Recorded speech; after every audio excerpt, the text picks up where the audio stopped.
मात्र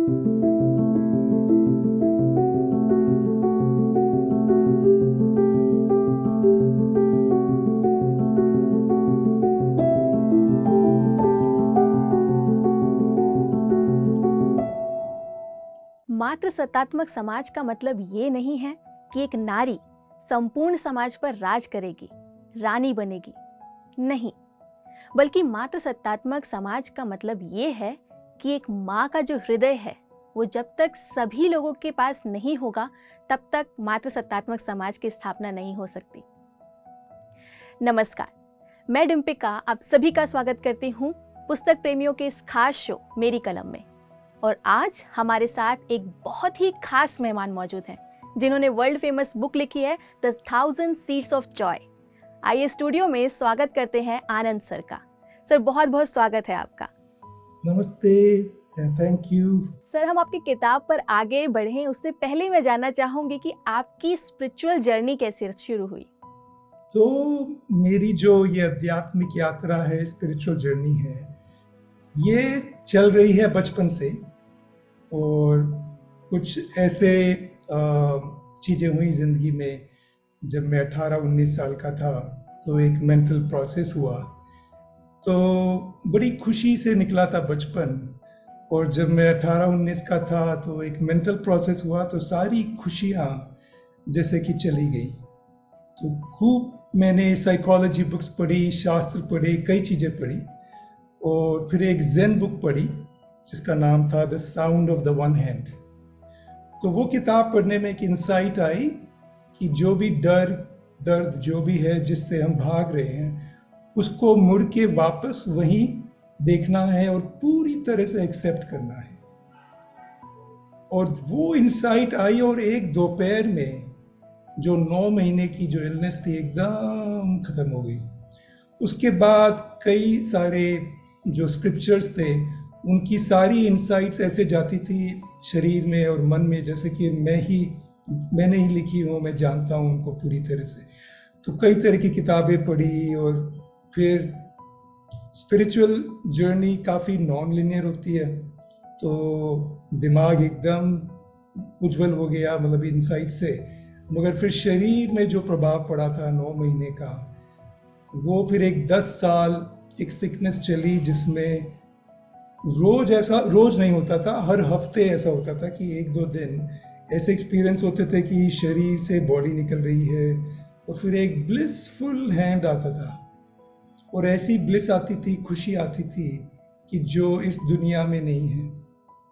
तो कुछ ऐसी आदत सी पड़ गई उस ब्लिस की, और वो चला करीबन 8-10 साल इस तरह से। और उसमें कई तरह की इंसाइट्स आई, कई ज्ञान आए, ऐसे ऐसे निकलता गया टाइम। फिर एक टाइम आया जब मैं आर्ट ऑफ लिविंग में टीचर बनने वाला था श्री के साथ, और उसी टाइम लक्ष्मी जी आ गई मेरे जीवन में। तो एक मेरी कोलैबोरेटर है जेड देवी, तो उनके साथ एक कॉन्वर्सेशन हुआ। और इस कॉन्वर्सेशन में आधे घंटे में जो मैसेज मिला बहुत ही पर्सनल मैसेज था लक्ष्मी जी से। तो उसी से मुझे मालूम हो गया कि मेरा पूरा जीवन अब जाएगा लक्ष्मी जी के साथ। और फिर 2007 में, 2009 में किताब शुरू हुई, 2012 में मेरे फादर की डेथ हुई, और उसके बाद कुछ हुआ, मेरा अपना चैनल खुल गया। तो जो ये किताब है 1000 सीड्स ऑफ जॉय, इसकी 2/3 किताब आई 2012 के बाद। और मेरे को जिस तरह से इंसाइट्स आती हैं, जैसे होते आए, क्लेयरवॉयंस होती है जिसमें लोगों को दिखता है, क्लेयर ऑडियंस होती है जिसमें लोगों को सुनाई देता है, क्लेयर सेंटियंस होती है जिसमें आपको एकदम महसूस होता है। तो ये क्लेयर सेंटियंस की गिफ्ट से मुझे सारे मैसेजेस महसूस होते थे, तो मैं लिखता गया। और फिर आ गई किताब 2018 में, और उसके बाद पथरी जी ने 2019 में पढ़ी होगी किताब, और उनके बोलने से भी किताब का काफ़ी अवेयरनेस फैली PSSM में। और ये है जर्नी, मतलब शॉर्ट में। सर बहुत खूबसूरत। मतलब ऐसा बहुत कम लोगों के साथ होता है जब लोग अध्यात्म में आते आते कुछ इस तरह के एक्सपीरियंसेस को फेस करते हैं और आपने वो सारे एक्सपीरियंसेस फेस किए जो एक तरह से आपने अपने सभी सवालों के जवाब भी जानने लगे। तो सर, जब आप इस तरह की जर्नी में थे, आपने बोला कि आपकी बातचीत हुई माँ लक्ष्मी, माँ सरस्वती से, तो ऐसे में जब वो एक्सपीरियंस सिर्फ आपके लिए थे, आपने ये किताब लिखने के बारे में क्यों सोचा? तो इसकी भी एक बड़ी अच्छी कहानी है। जब ये किताब शुरू हुई तो शुरू में मैसेजेस आते थे पर्सनल। तो लक्ष्मी जी से मैं पूछता था लाइफ के बारे में और कुछ पर्सनल चीज़ें, मगर मेरा हमेशा जो आउटलुक रहता था वो रहता था स्पिरिचुअलिटी पे। तो उनसे मैं कई तरह के स्पिरिचुअल सवाल पूछता था। तो 2 साल तक ऐसा हम करते रहे। फिर देखा जो मैंने रिकॉर्डिंग्स करी उससे मालूम पड़ा ये तो ज़्यादातर आध्यात्मिक टाइप के सवाल हैं, इनकी एक किताब बन सकती है।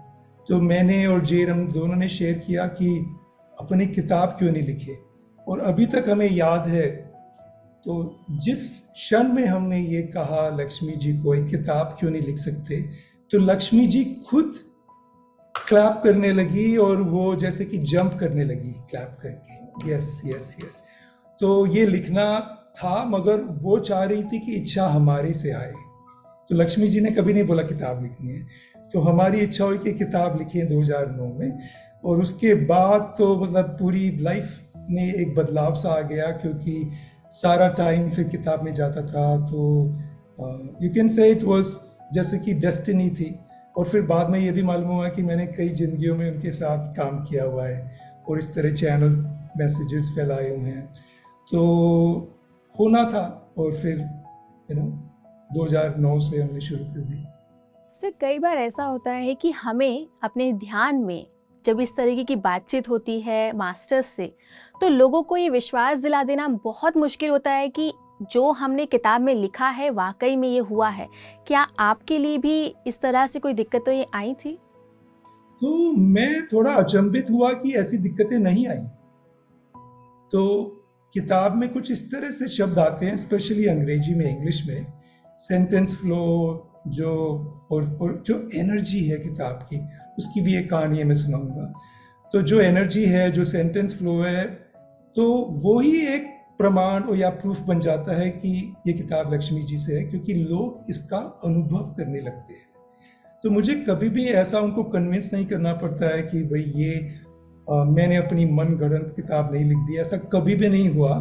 कुछ लोगों को जो डाउट है वो तो डाउट करेंगे, मगर बहुत कम है ऐसे, क्योंकि आपने भी पढ़ी होगी शायद किताब में वो एनर्जी है। तो इसकी एक कहानी मैं आपको सुनाता हूँ। तो 2015 में लक्ष्मी जी मुझे भेजती रहती थी, आप यहाँ रिट्रीट करो, वहाँ जाओ, यहाँ 1 महीने ध्यान करो, इस तरह से।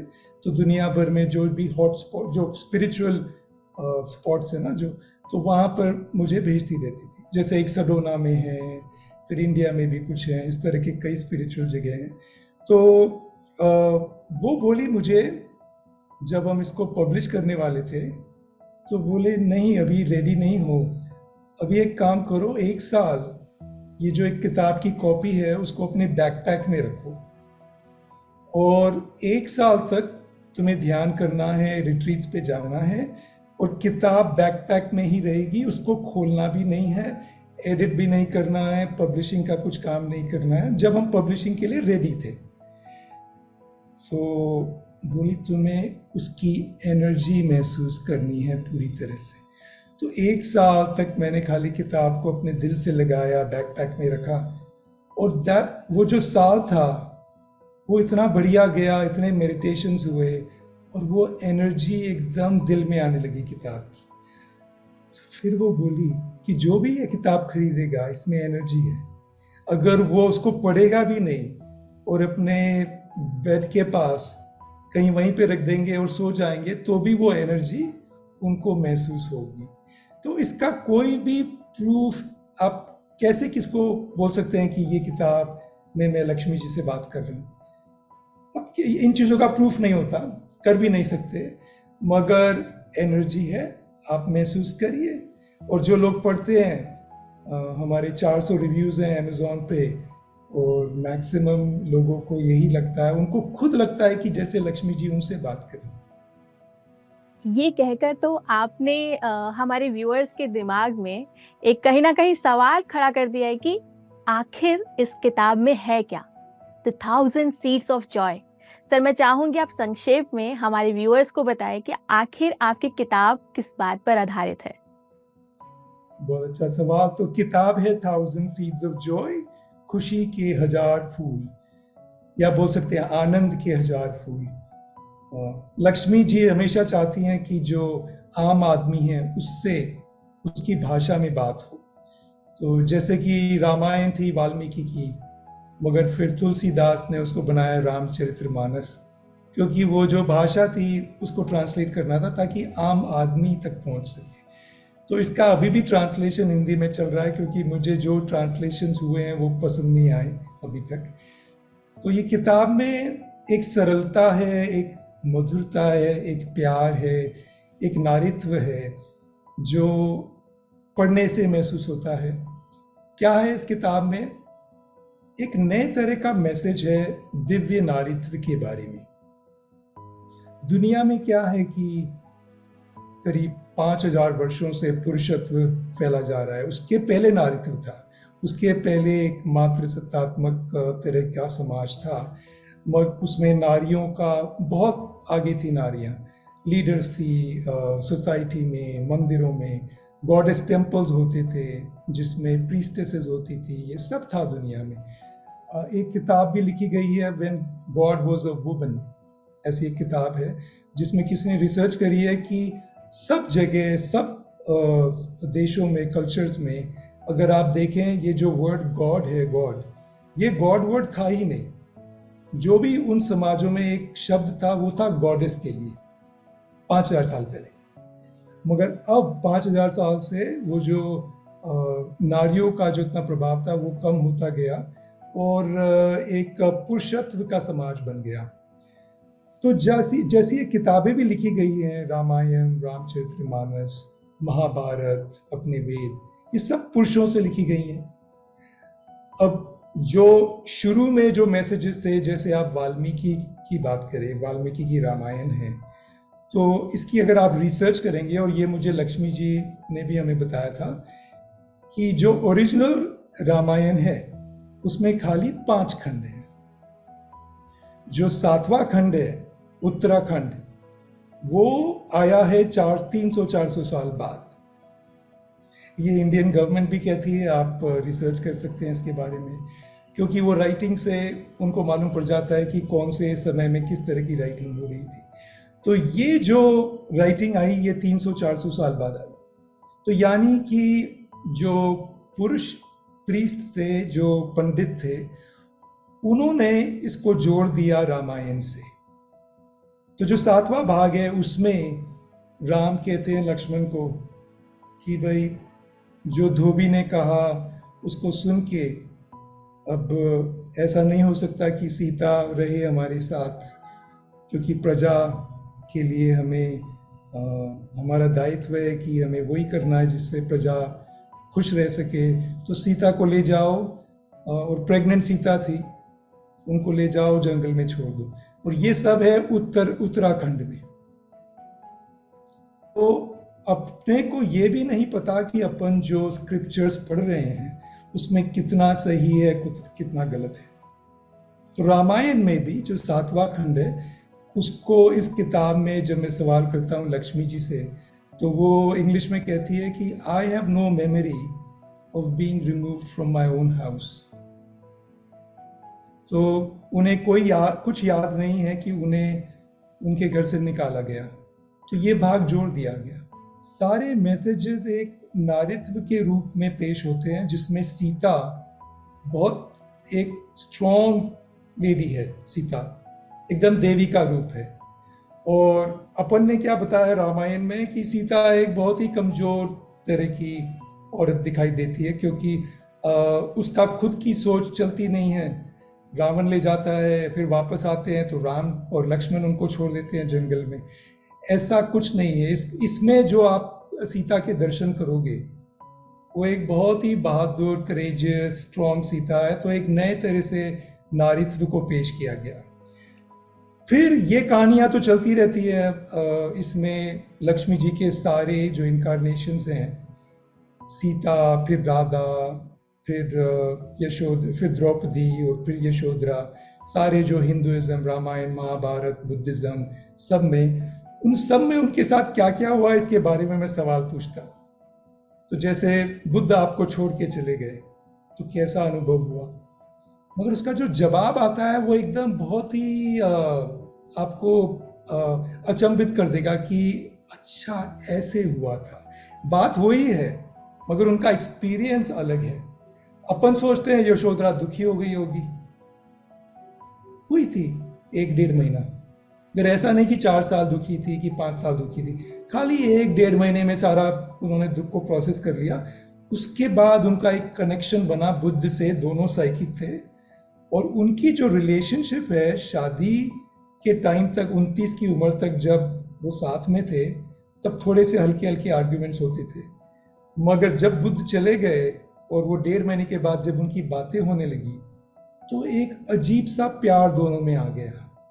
जैसे जैसे बुद्ध का एनलाइटनमेंट हो रहा था वैसे वैसे यशोधरा का एनलाइटनमेंट हो रहा था। उन्होंने अपनी एक जगह बना ली, एक छोटी सी कुटिया बना ली पैलेस के पास, और उन्होंने अपने कपड़े भी बदल दिए। जैसे जैसे बुद्ध का ज्ञान हो रहा था वैसे वैसे यशोधरा का ज्ञान हो रहा था, और जब बुद्ध का पूरा ज्ञान हुआ, फुल एनलाइटनमेंट, तभी यशोधरा का भी फुल एनलाइटनमेंट हुआ। तो जब बुद्ध वापस आए तो यशोधरा ज्ञान में थी, तो वो तो एकदम एक दूसरे से जुड़े हुए थे, सातों चक्रों से। तो वो सबसे पहले यशोधरा से मिलने नहीं गए, अपने फादर से मिलने गए, क्योंकि यशोधरा से तो कनेक्टेड थे ही वो। तो अब ये सारी जो इन्फॉर्मेशन है कि उनकी साइकिक होने से बात होती थी, कुछ लेटर्स एक्सचेंज हुए और कई खुशियों में भी बात होती थी, ये सारी इन्फॉर्मेशन नहीं है बुद्धिज्म में। तो इस तरह की जो बातें हैं, जो अनुभव हैं सीता के, राधा के, यशोधरा के और द्रौपदी के, आपको मैं एक बात बताऊं, द्रौपदी का जो एक सच्चा आकर्षण था वो था कर्ण से, 5 पांडवों से नहीं था।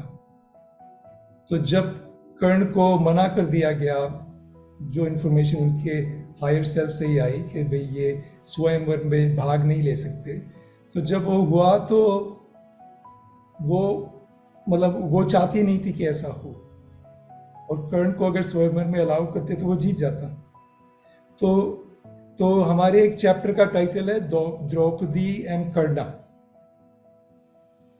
तो इस तरह की जो बातें हैं, जो नारीत्व की बातें हैं, खुशी को, और जो उनकी जो पावर है वो इसमें पूरी तरह से प्रकट होती है। तो सर, आपकी पूरी किताब मुख्य रूप से नारी पर आधारित है, यानी कि कहीं ना कहीं आपकी किताब स्त्री प्रधान समाज की स्थापना की तरफ इशारा करती है।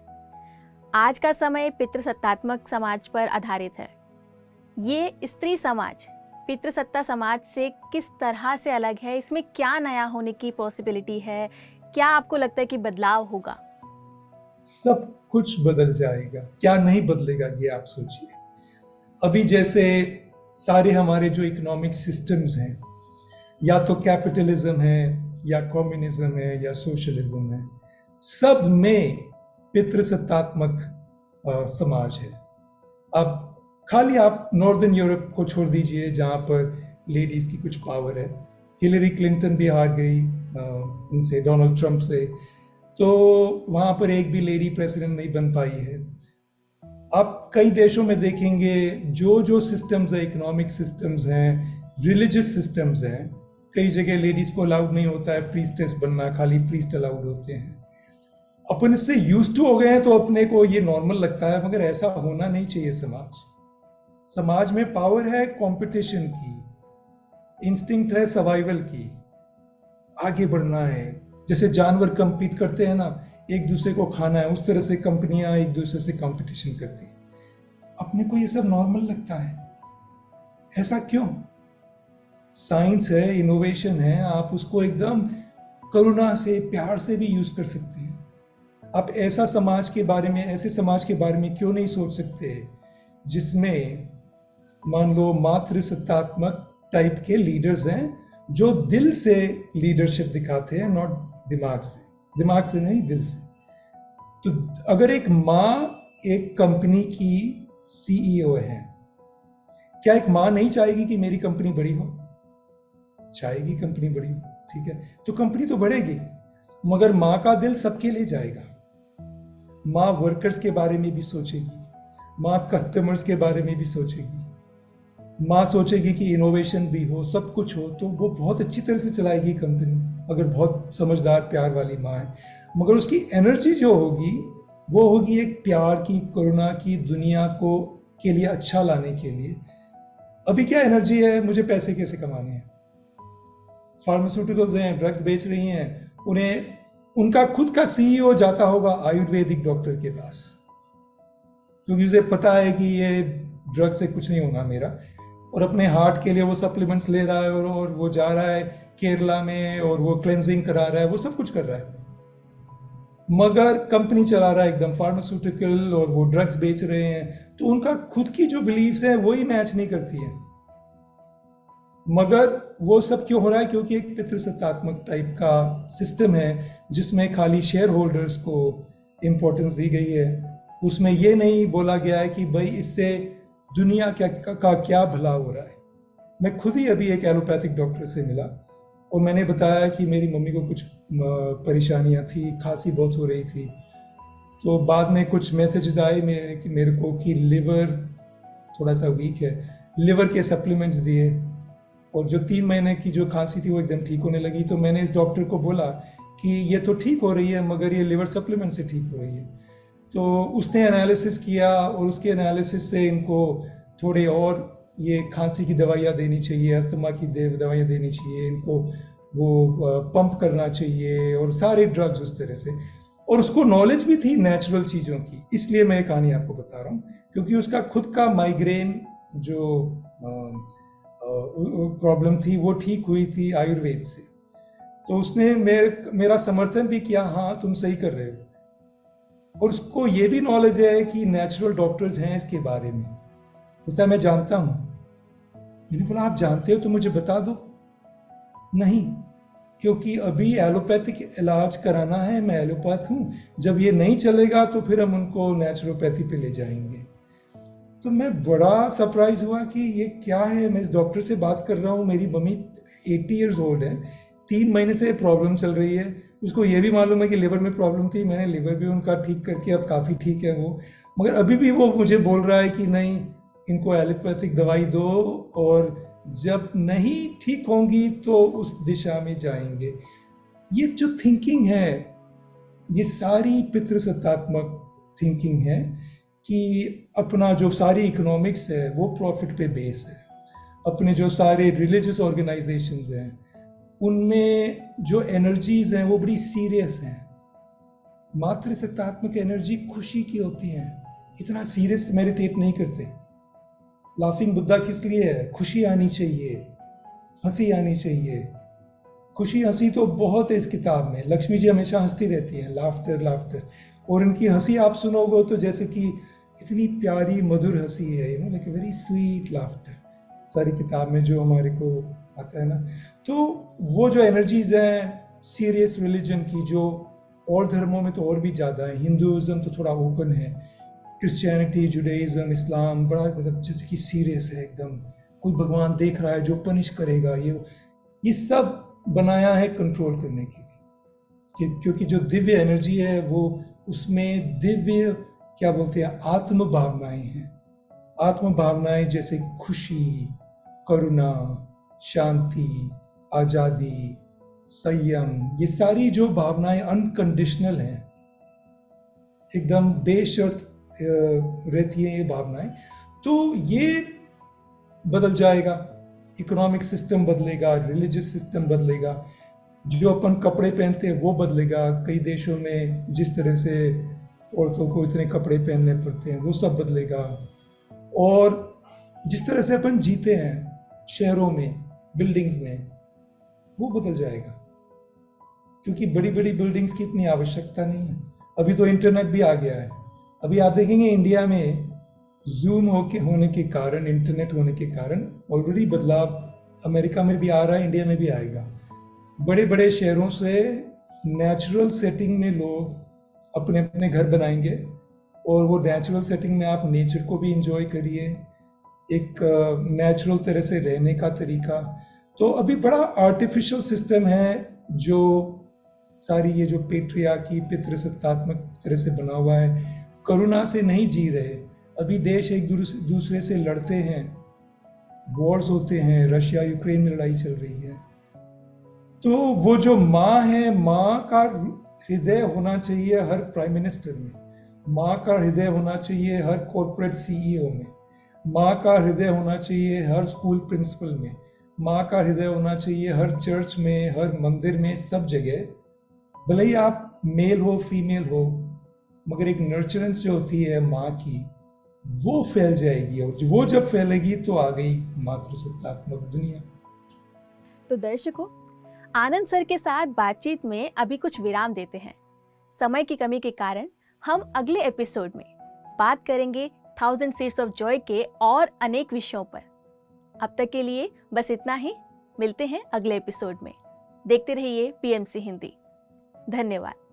नारित्व नारित्व है, जैसे अपन जानते हैं पुरुषत्व की कुछ क्वालिटीज होती हैं, नारित्व की कुछ क्वालिटीज होती हैं, मगर पुरुषत्व और नारित्व में भी हो सकता है एक दिव्य नारित्व हो और एक ऐसा नारित्व हो जिसको हमने कहा है वुंडेड। पीएमसी हिंदी बदले जी